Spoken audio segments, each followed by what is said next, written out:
the Mad Queen. Welcome to the Queen's Lair as we jump into another all about video where I deep dive into Bella. And if you're interested in learning more in depth about any other heroes like this, check out my All About Heroes playlist on the main page of my YouTube. Bella is the new fusion hero that actually just replaced Cyrus. She's an offensive hero from the fire element, so she is red. And she is actually a really decent hero for the most part. I am going to be going through after I go over some stuff and rate her in every place within the game, but that will be the last thing I do. Firstly, I want to talk about her abilities and her skills, so I'm going to go ahead and read those quickly. Her trait is called Rose Thorns. It says attacks ignore 20% of the target's defense. If the target has defense up effects, it additionally ignores 30% of their defense and applies increased damage taken to, which is the bigger version, for 2 turns regardless of their resistance. Bella will always apply increased damage taken on them as long as all of the other requirements are met first. Whenever she's ascended, attacks ignore 20% of the target's defense still. If the target has defense up effects, additionally, it ignores 30% of the defense and applies increased damage taken too. So it's only going to apply increased damage if they have defense up. When affected by positive effects, she gains random stats up for 1 turn, and it happens only once per round. I think that they probably could have done something better with her ascension here.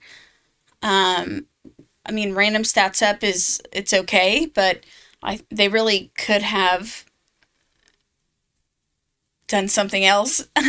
But anyways, moving on. Bloodlust Spiral. Her basic deals 100% damage to one enemy and heals the team member with the lowest health for 50% of the damage dealt. Flesh Jaunt. Her special deals 140% damage to one enemy and gains 1 stack of invincible. The invincible effect is removed after receiving attacks. And her ultimate Crimson Blast gains defense pierce up for 3 turns and deals 160% damage to one enemy. Damage scales with the number of positive effects on this hero. So, in reading this, Bella does actually have quite a bit more utility than what a lot of people think. She is, of course, going to be a monster in the Tulpa. She is going to do a ton of damage there, but she does have other uses as well. Before I get into that, I want to go over the gear I have on her and her stats and her build. Hold on, let me see. This is honestly just some I don't use her as my first choice over obviously like Nathalia and heroes like that, but I do use her and her stats are okay for the most part, nothing crazy.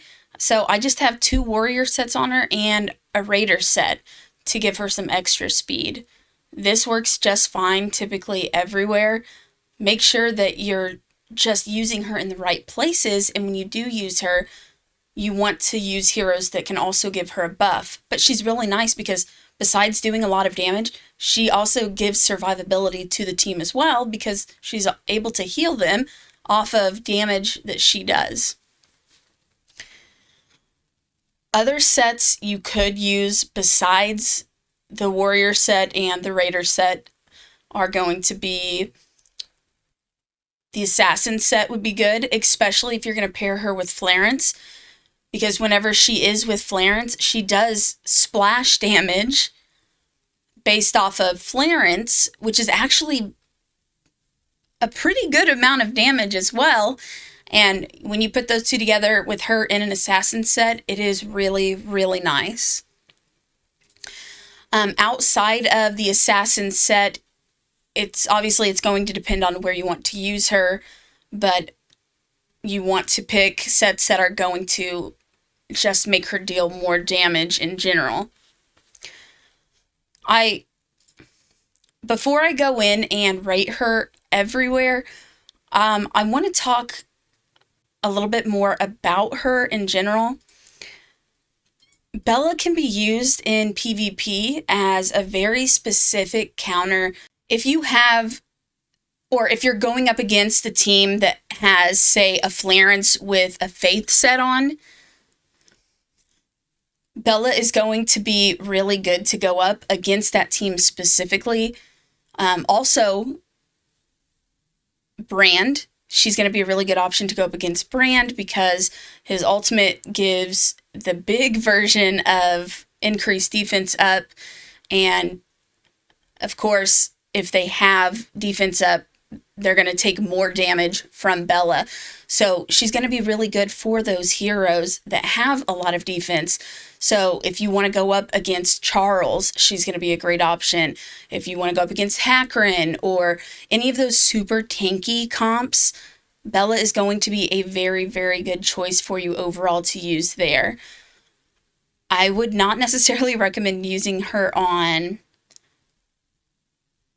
defense, but offensively, she is overall pretty good. So without going too much more into that, let's go ahead and rate her everywhere. And as you can see here, so they have Assassin, Rage, and Warrior. You would only use a Rage set on her, really, if you're a beginner.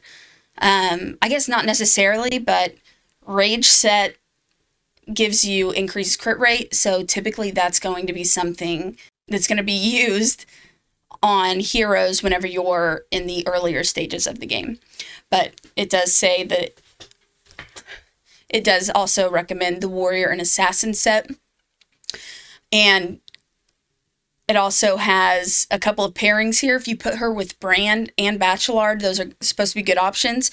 I will say when you put her with Brand, it is an awesome, it's a really, really good matchup. And I use both of them together in my Stage 16 Tulpa team. It's a really, really good combination. So as far as arena offense, I'm surprised there aren't more people that have rated her because she is a fusion hero now. But as far as arena offense, there's 24 people that have rated her so far. I'm going to give her, I wish you could give half stars. I'm going to give her 4 stars in arena offense. In arena defense, I'm going to give her 2 stars. In No Man's Land, Bane Wraith, I'll give her 5 stars. The Flame Lizard, I'm giving her 4. And in the Wraithful Flood, I'll give her 3. No Man's Land, the Lord of Holy Light, she is actually very good here. I'm going to give her 5 stars. Shadow Captive, I'm going to give 4 stars. She's also pretty good there. Roaring Tulpa, easy 5 stars. Excellent hero for there. The Arcane Dominator, Ash Magisteria, I am curious why she has a 4.8 rating for this. I am going to give her, I guess it depends on where the people are within their content when they're rating her, because of course, heroes in the beginning or mid-game are going to be, in some cases, much better than they actually are. So for Ash Magisteria, I'm going to give her 2 stars. Queen of Tides, I'm also going to give her 2 stars. And this is also because she's a weak affinity there. So water puts out fire is the way I like to think of it. And she's going to die very quickly here. And you don't really want that from your damage units, of course, because if they're dead, they're not dealing damage, which is why I did rate her low there. In Witch of the Wind, I'm going to give her 4 stars. In the Gemini Dragon, I am giving her, I'll give her 3 stars here. I think that's more of like a 2.5 star type thing, but I'll give her 3 stars. And as far as the Armored Incursion, so the guild boss, man,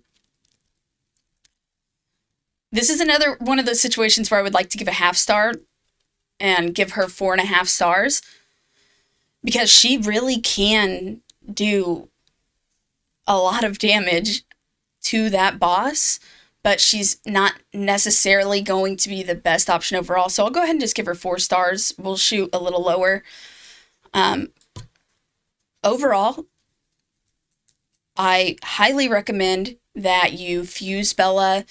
Go ahead and do her ascensions. You can literally get all of the copies you need. Oh my gosh. All day it's been giving me these. Go away. In the altar, of course, in the hero synthesis, you can make a ton of copies of her. So